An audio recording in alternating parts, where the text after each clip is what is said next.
So మనము acupressure అంటే మన మర్మ చికిత్సలో ఉన్న ప్రత్యేకతలు నేను చెప్తాను ఈరోజు. సో కొన్ని ప్రెషర్ పాయింట్స్ ఉన్నాయి. ఆ ప్రెషర్ పాయింట్స్ని మీరు సింపుల్గా యాక్టివేట్ చేసుకోవడానికి నేను మీకు కొన్ని టిప్స్ చెప్తాను.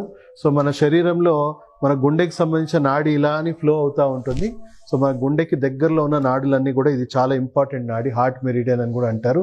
సో ఈ హార్ట్ మెరిడియన్ని ఈ ప్రెషర్ పాయింట్స్ని యాక్టివేట్ చేసుకోవడానికి, అంటే ఇవి చేయడం వల్ల ఏమవుతుందంటే గుండెలో ఉన్న ఎనర్జీ బ్లాక్స్ ఎప్పటికప్పుడు మనకి రిలీజ్ అయిపోయి మనకి గుండె అనేది రక్త ప్రసరణ కానీ ఎనర్జీ సర్క్యులేషన్ అనేది ఎప్పుడు కూడా ప్రవాహం అనేది ఫ్రీగా ఉంటుంది.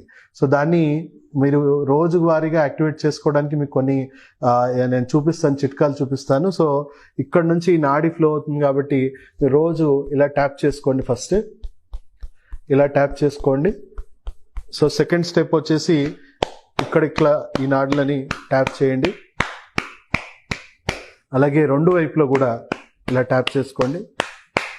నెక్స్ట్ మీ ఈ భాగంలో, సంఖ భాగంలో కూడా ఇక్కడ నుంచి డైరెక్ట్ గుండెకి చాలా రక్త ప్రసరణ అనేది చాలా మెరుగుపడుతుంది.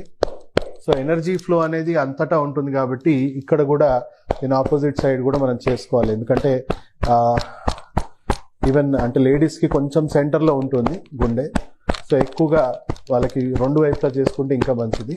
సో అలా మీరు పూర్తిగా రోజు మార్నింగ్ ఒక 5 to 10 minutes ఈ విధంగా ఈ ట్యాపింగ్ థెరపీ అనేది చేసుకోవడం వల్ల శరీరంలో ఉన్న నాడులు ఎప్పటికప్పుడు బ్లాకేజెస్ అనేవి, ఎనర్జీ బ్లాక్స్ అనేవి ఫ్రీ అవుతూ ఉంటాయి. దానివల్ల గుండె జబ్బు ఎవరికైనా ఉన్నా వాళ్ళకి మెల్లిమెల్లిగా అది రివర్స్ అవ్వడం అనేది జరుగుతుంది. అండ్ మీకు ఆల్రెడీ ఎమర్జెన్సీలో మీకు ఎవ్వరు లేనప్పుడు మీకే హార్ట్ అటాక్ వచ్చింది అనుకుందాం. సో ఈ ఎంబడే ఇక్కడ కానీ మీరు ఇమీడియట్గా ట్యాపింగ్ అనేది స్టార్ట్ చేయండి. దానివల్ల అంటే మనం ఫస్ట్ 4 minutes అనేది చాలా చాలా ఇంపార్టెంట్, చాలా క్రూషియల్. సో మీరు అంబులెన్స్ వచ్చేలోపు లేదా హాస్పిటల్కి వెళ్ళే ముందే మీరు ఈ ట్యాపింగ్ అనేది స్టార్ట్ చేశారనుకోండి, అవుట్ ఆఫ్ 10, 8 జనాలకి వాళ్ళకు హాస్పిటల్ పోకముందే వాళ్ళకి హార్ట్ అటాక్ నుంచి ఇమీడియట్గా ఉపశమనం అనేది పొందుతుంది. హార్ట్ పంపింగ్ అనేది మళ్ళీ నార్మల్సీకి రిస్టోర్ అయ్యి మళ్ళీ నార్మల్ సర్క్యులేషన్ అనేది రిస్టోర్ అయ్యే అవకాశం ఉంది. సో ఫస్ట్ 4 minutes ఎవరైనా కూడా మనం మన ఫ్యామిలీ మెంబర్స్తోనో ఎక్కడో ఉంటాము, హాస్పిటల్లో ఎవరు ఉండము. సో హాస్పిటల్ చేరేలోపు ఇది ఒక రకంగా దీన్ని మనం పాటిస్తే మీకు వచ్చిన హార్ట్ అటాక్ నుంచి కూడా మీరు నివారించుకోవచ్చు. అండ్ రెగ్యులర్గా ఇది పాటిస్తే prevention is better than cure అంటారు కదా. సో అలాగే మీరు రెగ్యులర్గా ఈ సూచనలు పాటిస్తే మీకు గుండె జబ్బు అనేది రాకుండా పోతుంది. మీకు కొంత ఎంటైర్ లైఫ్ స్పాన్లో మీకు రాకుండా ఉంటుంది.